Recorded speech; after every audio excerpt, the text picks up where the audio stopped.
you come then, guys. Okay, guys, so indoors we've started to talk about safety around contact situations. So out here we're going to look at a couple of different things. So we're going to have a look at safe contact with the floor to start off with. We're going to have a look at safe tackle technique, and then we're going to finish off with looking at safe scrummage technique as well. So if we start off with the first one, which is fall to floor. So we're going to look at a technique called the parachute fall. Hannah, would you mind demonstrating something for me, if that's okay, if you come in? So we're going to look at Hannah being the ball carrier. So Hannah, I'd like you to basically fall to floor as you think you should with a parachute fall technique, if that makes sense. Fantastic, and jump up for me one more time. Okay, if you could do it once more. Guys, what we want to concentrate, can you guys identify the key points that Hannah is executing as part of that fall when she goes through it? Brilliant, fantastic, and up we get. Okay, can anyone tell me what Hannah did first when she started to fall to floor? Collapsed at the knees.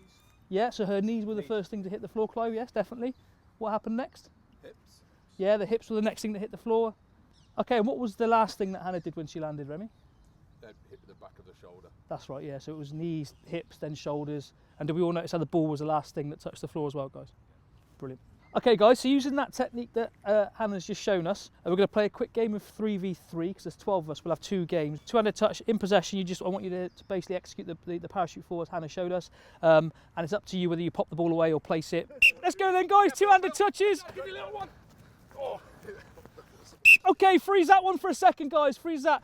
Did you notice what you did with your arm when you hit the floor then, Remy? Oh yeah, put my hand out first. Okay, what do you think the problem with that is, guys? A chance to get injured on the wrist. Maybe, yeah, so we've got to be really careful putting our arm out and maybe hurting ourselves, injuring our wrist or maybe our shoulder. So what could you do differently to make sure you don't hurt yourself? 2 hands on the ball. Brilliant, let that shoulder be the last thing that hits the floor. Should we start the game again, let you take the touch and see whether you can sort that? Super. Let's go then. Okay, go. Play when you're ready. I've got him.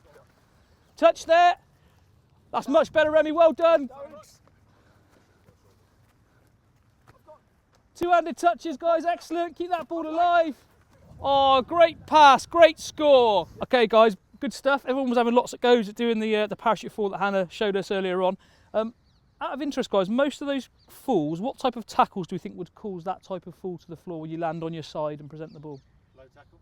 Definitely a low tackle, JB, yeah? Tackle from the side. Definitely, Ty, yeah. Tackle from the side is probably going to lead us to falling onto our side. What do you think is going to happen if you get tackled in a head-on situation? It might be slightly different. May go backwards.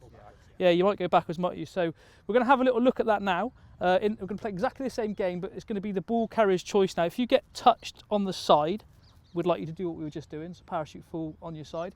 If you get touched in a head-on situation, I'd like you to fall backwards with the ball and still try and do that in a safe way and make sure that the game keeps going. Should we just have a quick look at what that might look like? Brilliant, and fall backwards and try and tuck that chin in one more time. But if this time you could really tuck that chin in for me onto your chest area, that'd be great. Brilliant, so it's still the same technique, guys. So still knee, hip, shoulders, but you're landing on the back of your shoulders. But the key thing about your chin was what? To tuck it in. Why do you think that is? Yeah, protect our neck, stop it from going backwards and stop our head hitting the floor. Oh, there's a head-on touch. Oh, great technique, Daz. Good chin to the chest there. Brilliant. Good stuff. Okay, let's bring it in a second then, guys, and we come over here. Okay, guys, we're going to move on now and have a look at the tackle situation and just look at some safe coaching points around that. What I'd like you to do is put yourself into what you think is a good side-on tackle situation, but freeze at the point of contact. Does that make sense? Okay. Okay, so you show us that very quickly. Fantastic. Okay, what do we think about that technique from JB as a tackler? I think he could actually be a little bit lower here with his shoulder sight, couldn't he, guys? So where's a good area we'd like the shoulder to be on here?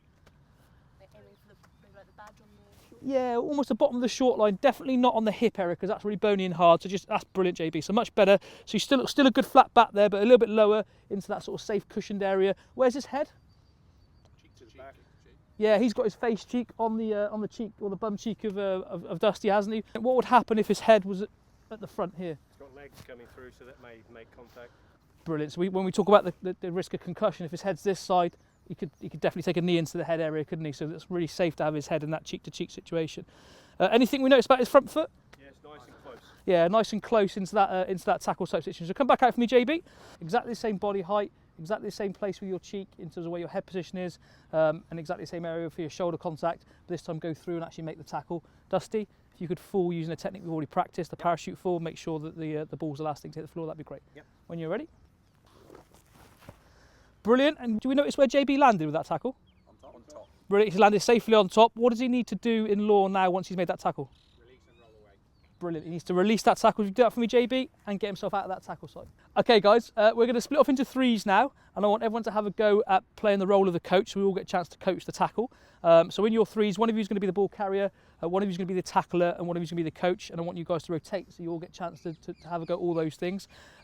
In your groups, can we just freeze the first couple of tackle situations like we did in our demo, so there's not an actual tackle happening? When you're comfortable as a coach that safe technique's on display, then let that tackler go through and make the tackle. What do you think about your height there? What can you do with your height? Try that one. Wrap those arms really tight. Okay, John, if you can go to tackle, what are the key points you can remember for me? Stay low, shoulder and contact, head nice and low, hold tight. And where are you going to finish? I'm going to finish on top of Phil. Excellent. Okay, Phil, off we go. Drive through, good parachute fall, finish on top. Excellent, and roll away. Thank you very much. Good Dave, stuff. great user questioning, Dave. Make sure we swap around and someone else has a go at being the coach, guys. Yep.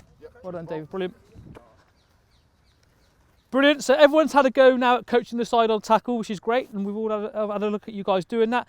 Just in terms of the key coaching points, stroke safety points around a tackle, we're just going to run through those now quickly so we're all happy. So what about our feet, JB? Where do our feet need to be before we make that tackle? Nice and close to the person.